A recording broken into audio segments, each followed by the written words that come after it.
Well, hello everybody and welcome back to my episode 90 of Torment Tides of Numenera. I can never say that name right. And now IVATOPIA. Okay. We're interacting with these at the moment. We shouldn't tarry here. Oh, that's his loot too. The loot I was actually trying to get. Let's go.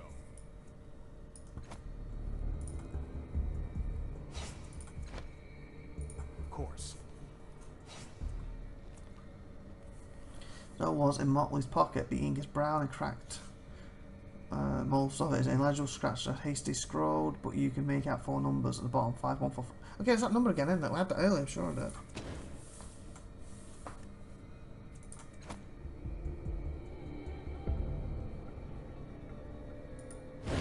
You know what I was chatting with? Yes, could you saved us? You must be a hero, and so forth. Tell me about yourself. Who are your companions? Have you heard of the dead girl named Chowie? He barked a cruel laugh. Do I look like a member list? Ask someone else. So I forgot which one I was chatting to. Who are your companions? His voice is carefully flat. The red-headed fellow, he was all white lost. I've been trying to kill him for, oh, he looks up considering. About 12 years now. The cutlers denied me the pleasure. The other was called Jenkins, the Jinx. He would help anyone if you let him. He sighed. Look where it got him. How did you get here?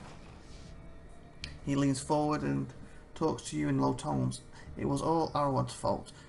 God's damned do-gooder can't help himself. We're on a quest, he calls it, for this fabled string or whatever. I figured it's my chance to off him once and for all. We came across this enormous broken hound, so I tossed a few rocks at it to get its attention. Well, Odin wouldn't fight it or run. No, he calmed it down and left it alone. So I tried a second time shoving Owen down a mountainside. When he got too close, as luck would have it, I lost my balance and fell down with him. Of course, the idiot Jenkins follows us to help. He puffs out a blast of air. That's how we got to this valley. When these memorialists asked for our help, we all saw our opportunity. Jenkins to help Owen to grow on his path or whatever, and me to finally do Owen in. He shakes his head sadly. Then those cutlers caught us before I could try anything. I tell you, nothing ever goes my way. Wow. Exploring a villain? You're a little stupid, well tell me all this. The worst villain you ever meet. And by that I mean that no matter what I try to pull, if somehow ends up helping people, he spits.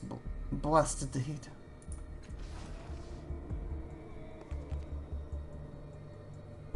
Can't interact with these, just you.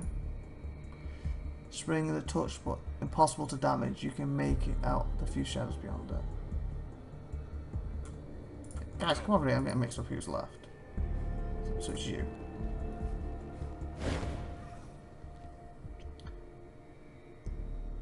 Heard of Chow? I think she's dead, possibly in here. Chow, she cocks her head to one side and thought, I'm afraid I don't, but there are thousands, perhaps millions of names below. Keep asking those who have spent time down there. One of them may have come across the name you seek. Okay.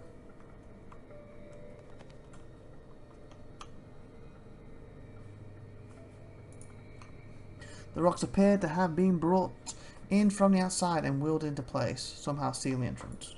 So you said the thing's up here, isn't it?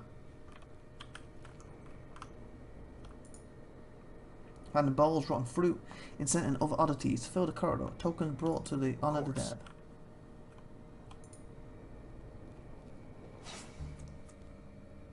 Boned item artifact. Okay, I thought I was picking a worm up. Tree lights are part of the original architect and built into the wall itself. Go.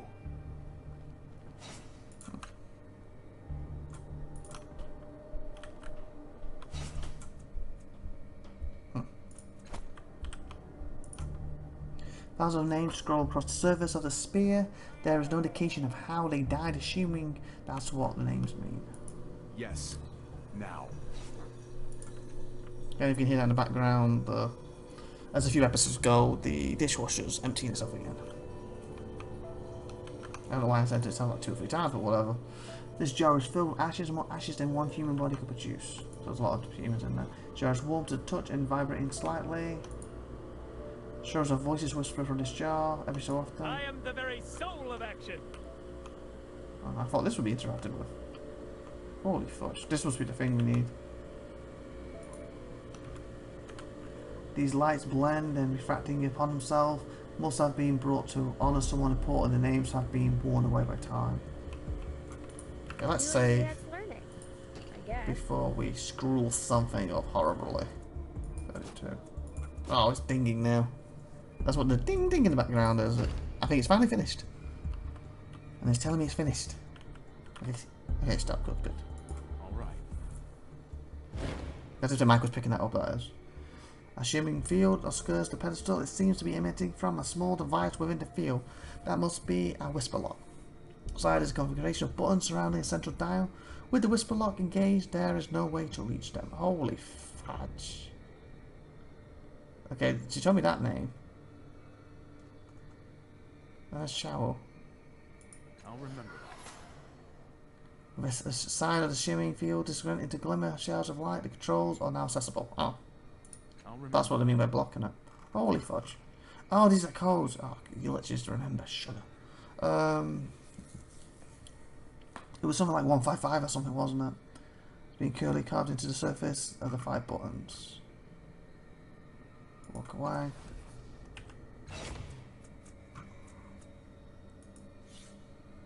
Five one four three. 5143. 5143. In case you enter the code to a location you already know. What does that mean? Goes to the first cast and tomb. Try the number that was on the dead minerals note with the name number. Some other codes. Press the buttons randomly. Oh. On the first cast off tomb.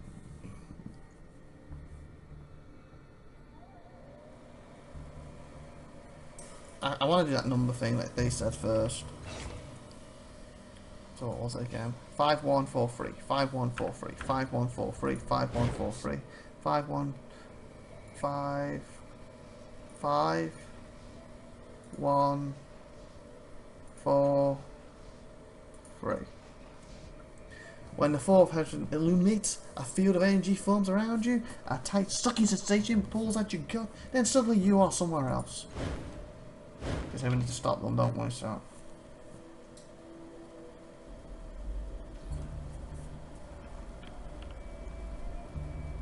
Oh, well, the Sane. When you have a name called the Sane, crimson, ultraviolet, what colours do I misread? I kind of feel that you're not very sane. Nick Pole's Torm. Okay. I'm ready. I'm always. Let me see if this takes me straight back or. The console here is similar to the one in Nippon's entrance. There are 5 buttons, each with a number carved into them. They deliberately carve these numbers to every tomb, but there are additional buttons as well. 6 edge buttons surrounding the carved ones are lit. Each of these has an arrow scratched into it, pointing away from the center. The small hex in the center is glowing as well. The code to look you already know. Codes. It's probably going to teleport me to these, isn't it? Press one of the buttons with the arrows, I bet you, if I use them. Let me go for this man, watch out. Try the number that was on the dead minerals code. Okay, so the one I had, that code I used then, is actually different then, because this wasn't in there, was it?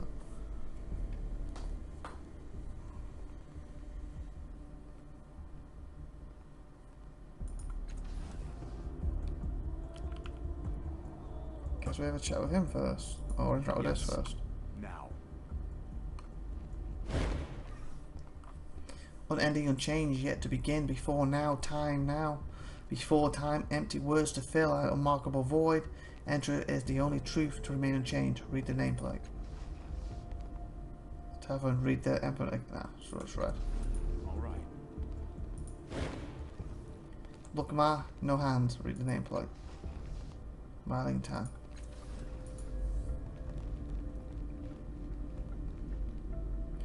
So, okay, it's apparently. Right, Ren, Oh, you can do because this. I was going to interrupt you. Savage children. Child. Was he the guy?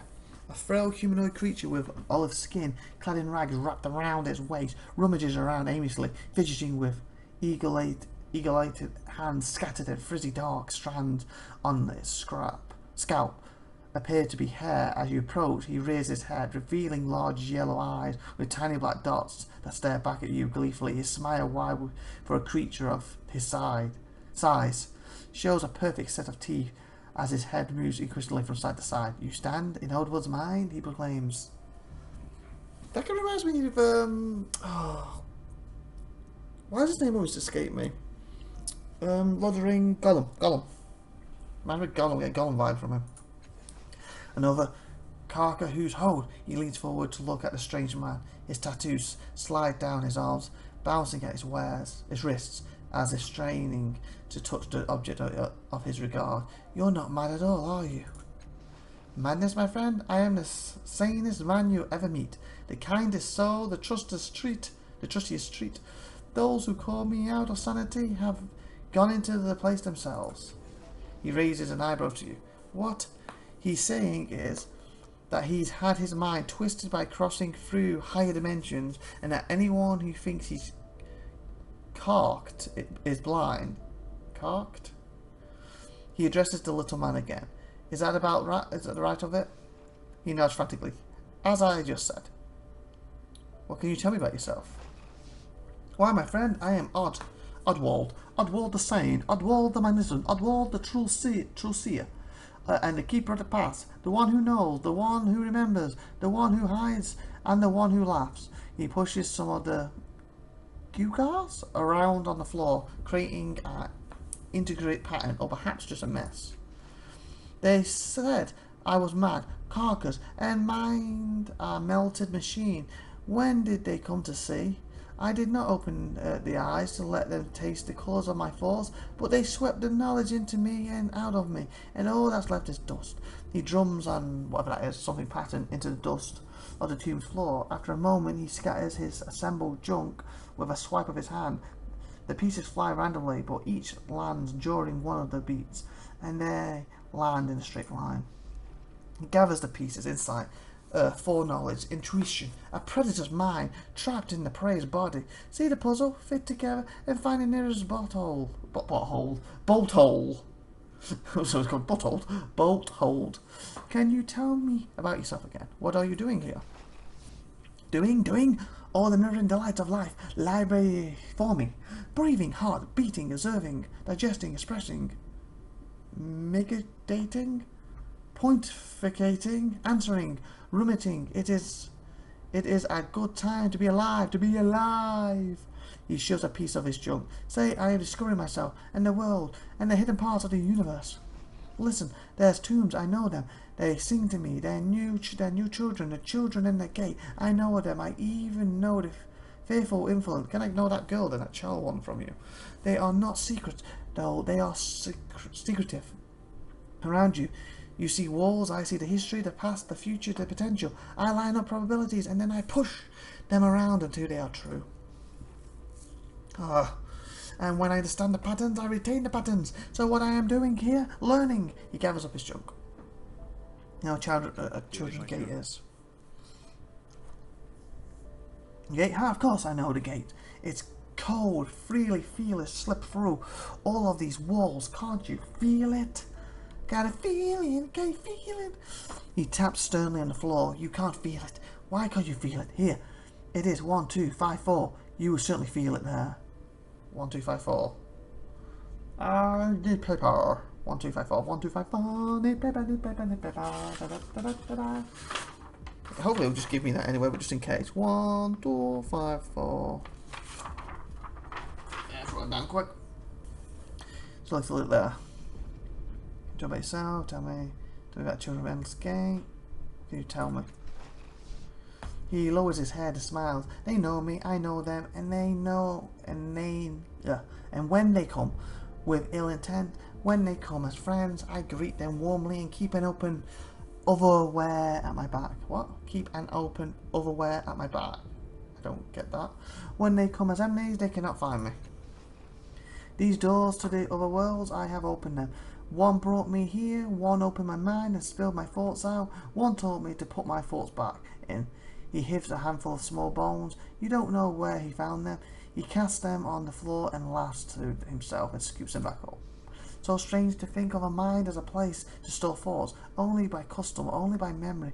Much better to find a place for your thoughts in the world. He pauses and thinks, of course, then you have to worry about someone stealing your thoughts.